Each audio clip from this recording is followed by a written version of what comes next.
اس وقت اٹک جیل میں کیمرے لگائے گئے. یہ عمران خان صاحب انسان کا تقدس کس طریقے سے پامال کیا جاتا ہے، یہ اس کی کہانی ہے، سن لیجئے. کہ کیمرے لگائے گئے عمران خان صاحب کے واش روم کے اوپر، پرائیویسی کے اوپر حملہ کرنے کے لیے.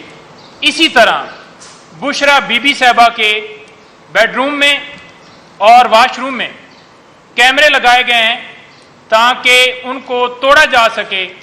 ہم اس کے اوپر مطالبہ یہ کرتے ہیں کہ فی الفور ایکشن لے کر، عدالت سے ہی مطالبہ کرتے ہیں کہ اس کے اوپر ایکشن لیتے ہوئے ٹیم بھجوائی جائے، کمیشن اپوائنٹ کیا جائے جو جائے اور وہاں پر جا کر چیک کرے، اور جو کیمرے وہاں پر لگائے گئے ان کو اتارا جائے اور ان کے خلاف کارروائی کی جائے جنہوں نے یہ ناپاک حرکت کی ہے. کیا اس گراوٹ سے زیادہ کوئی گری ہوئی بات ہو سکتی ہے؟ کیا آپ ایک خاتون کی پریویسی جو ہے اس کو آپ انفرنج کریں، وہاں کیمرے فکس کریں، وہاں ان کی تصاویر بنائی جائیں؟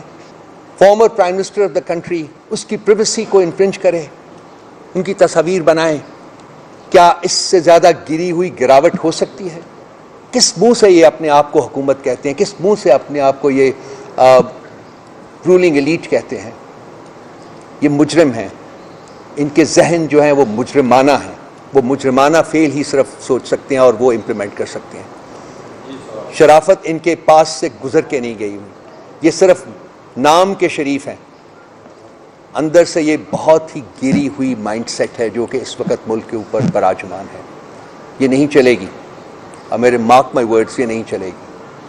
وہ فیض صاحب نے بہت پہلے صبح آزادی کے نام سے ایک پوئم لکھی تھی، یہ داغ داغ اجالا یہ شب گزیدہ سحر. آئی ایم شیور آپ سب لوگوں نے پڑھی ہوگی، اس کو ایک دفعہ پھر جا کے پڑھیے. آج سے ہم 60 65 70 سال وہ پوئم کو ہو گئے ہیں لکھے ہوئے. آج تک ہم اپنی منزل کے حصول کے لیے سرگرداں ہیں، اور ہم منزل ان لوگوں کی وجہ سے ہم سے اور دور ہوتی جا رہی ہے. آپ جائیے، ضرور پڑھیے گا، اور آپ کو اس ملک کی اس وقت کی حقیقت جو ہے وہ آپ پر آشکار ہوگی. دیکھیے، میں یہ کیٹیگوریکل سٹیٹمنٹ میں نے آج نہیں دی ہے. یہ اگر آپ میرے پچھلے 3-4 مہینوں میں پروگرامز دیکھیں اور میری پریس کانفرنس دیکھیں یا میری رائٹنگز دیکھیں تو اس میں یہ بالکل کہہ چکا ہوں کہ خان صاحب نے ہمیں انسٹرکٹ کیا ہے کہ وہ لوگ جو مینڈیٹ کے غاصب ہیں ان کے ساتھ ہم بات چیت نہیں کریں گے. پیپلز پارٹی، PMLN، MQMP، اس کے علاوہ ہم ہر پولیٹیکل پارٹی سے نہ صرف بات چیت کے لیے تیار ہیں بلکہ ہم کر رہے ہیں. 6 پارٹیز کا پلیٹ فارم آپ کے سامنے آ چکا ہوا ہے. پہلا جلسہ پشین میں ہو چکا ہوا ہے اور جلسوں کا اعلان ہو چکا ہوا ہے. اس کے علاوہ بھی ہم بات چیت ان لوگوں سے بات نہیں کریں گے. جب پہلے ہم حکومت میں تھے ان سے بات کرتے تھے تو یہ NRO مانتے تھے. آج یہ کچھ اور مانگ رہے ہیں، وہ بھی آپ کو 1-2 دن میں بتا دیں گے کہ کیا یہ مانگتے ہیں. چوروں سے ہم نے بات کرنی ہے، ڈاکوؤں سے کرنا ہے، غاصبوں سے کرنا ہے جنہوں نے مینڈیٹ چوری کیا ہے. کیا وہ اس قابل ہے کہ ان کے ساتھ ایک میز پر بیٹھا جائے؟ دیکھیے، انویسٹمنٹ کا تو مجھے نہیں پتا، لیکن جس بھی دوست ملک کا ڈیلیگیشن پاکستان آئے گا، ہم ہمیشہ PTI نے ہمیشہ ان کو ویلکم کیا ہے. صرف یہ بتائیں گے کہ ہوشیار رہیں، ان کے پاس مینڈیٹ نہیں ہے. مینڈیٹ نہیں ہے، یہ چوروں کی حکومت ہے. یہ جو ہے ہم نے جلسوں کا اعلان کر دیا ہے سارے پنجاب میں. ہم نے DCs کو لکھ دیا ہے پرمیشن کے لیے، لیکن ہمیں پتہ ہے کہ ہمیں پرمیشن نہیں ملے گی، سو ہم کورٹس میں بھی چلے گئے ہیں. سارے پنجاب کے جلسوں کا اعلان ہو چکا ہوا ہے. کراچی کا جلسہ 28 اپریل کو ہو رہا ہے، اس کی تیاری جاری ہے. اس کے علاوہ اور بائی الیکشنز کی ہمیں اپنی پولیٹیکل ایکٹیویٹی کے لیے بھی پرمیشن نہیں مل رہی، اس کے لیے بھی ہم کورٹس چلے گئے ہیں. ذرا تھوڑا سا میرے بھائی میڈیا کے دوستوں سے، بھائیوں سے میری ایک ریکویسٹ ہے کہ ذرا ان چیزوں کو خود بھی دیکھا کریں کہ کیا ہو رہا ہے، کس طریقے سے ہمیں ابھی تک ظلم اور جبر کے نیچے دبایا جا رہا ہے. ہماری پولیٹیکل رائٹس جو ہیں ان کو ڈینائی کیا جا رہا ہے، نہیں دے رہے آج بھی. آج وہ ایک جو ڈاکو رانی ہے جو پنجاب کے اوپر حکمران ہے، وہ اس کی دیکھیے کہ ڈائریکشنز کیا ہیں، کس طریقے سے وہ ہمارے رائٹس کو کرب کر رہی ہے، سلب کر رہی ہے. یہ سوال جو پوچھے جا رہے ہیں، یہ سوال جو ہیں یہ پائل اپ ہوں گے. اور بھی بہت سارے سوالات ہیں جو ہمارے ذہنوں میں ہیں، اور وہ سوالات اب ورچولی ڈیلی بیسس کے اوپر سامنے آئیں گے. اور یہ سارا جو کیمپین ہے یہ سوال پوچھنے تک نہیں رہے گا، بلکہ سوال جن سے پوچھے جا رہے ہیں ان کی پکڑ بھی شروع ہوگی.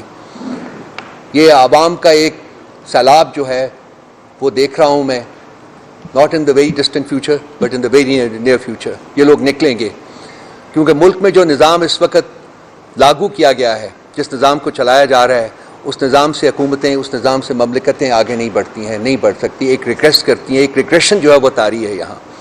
اور ایک طبقہ جو ہے جو کہ اپنی جرائم کی وجہ سے ملک کے اوپر براجمان ہے، ملک کے اوپر قبضہ کیا ہوا ہے انہوں نے، وہ اپنا سٹینگل ہولڈ جو ہے وہ اور ٹائٹن کرنے کی کوشش کر رہے ہیں.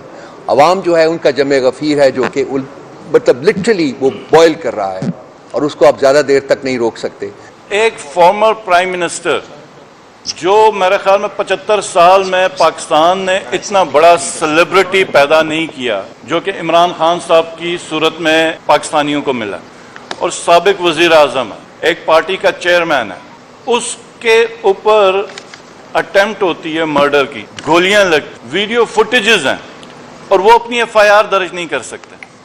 6 ہائی کورٹ کے ججز لیٹر لکھتے ہیں کہ ان کو پریشرائز کیا جا رہا ہے اپنے مطلب کے کیسز لینے کے، جو فیصلے لینے کے، اور اس کے لیے ہر گری ہوئی حرکت اسلام میں چادر اور چار دیواری کا تقدس سے بڑا، اور بیڈ روموں میں کیمرے لگائے. تو یہ پہلا ملک ہے کہ جہاں پر ایک سابق پرائم منسٹر اپنی اقدام قتل کے اپنے اوپر ہونے کی ایف آئی آر اپنی مدعیت میں درج نہیں کر سکتا. ججز الگ انصاف مانگ رہے ہیں.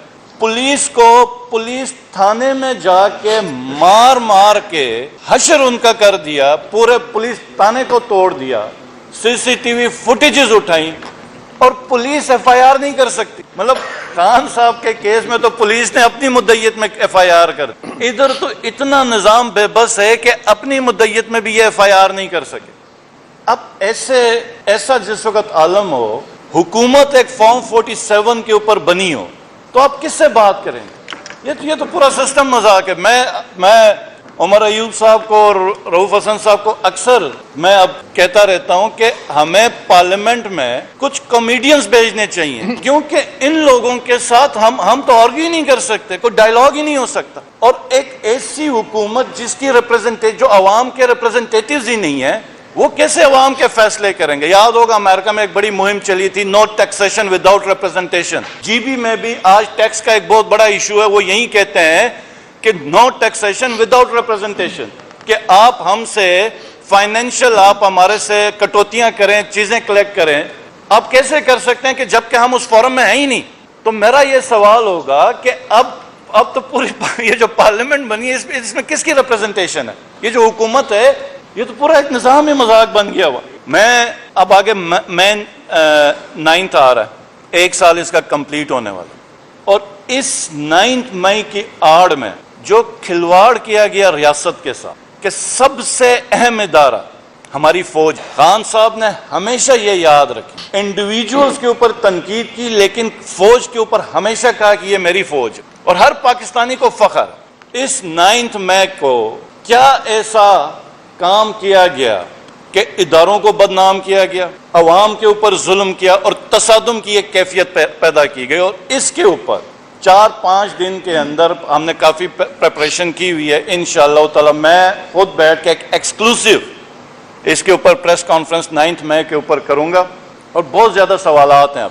اور اب ہم سوالات پوچھیں گے، ہمارا حق ہے، ہم پوچھیں گے کہ یہ 9 مئی ہوا کیسے؟ جس شہر میں 25 سے 30 ہزار کی پولیس ہے، رینجرز ہیں، 2 ڈویژن کی آرمی ہے، وہ جو گیریزن کی سیکیورٹی ہے، کور کمانڈر ہاؤس کی اپنی سیکیورٹی ہے. 2 سے 3 گھنٹے میں لگے لبرٹی چوک سے لوگ ادھر آئے، اور جو کور کمانڈر ہاؤس کے باہر کی فوٹیجز ہیں 500 سے اوپر لوگ نہیں ہیں. کدھر گئی تھی پولیس؟ کدھر گئی ساری سیکیورٹی؟